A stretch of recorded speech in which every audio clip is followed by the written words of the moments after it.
السلام علیکم۔ مایوس ہونا گناہ ہے، مایوس ہونا چھوڑ دے، کیونکہ جو دروازے زمین والوں کی تدبیروں سے بند ہوتے ہیں ان سے بڑے دروازے آسمان والے کے فضل کرم سے کھلتے ہیں۔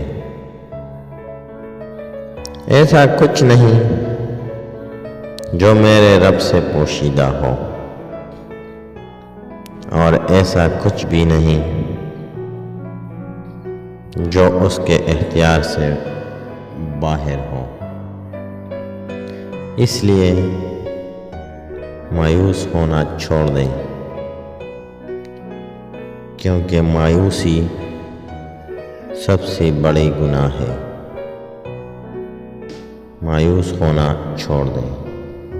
شکریہ۔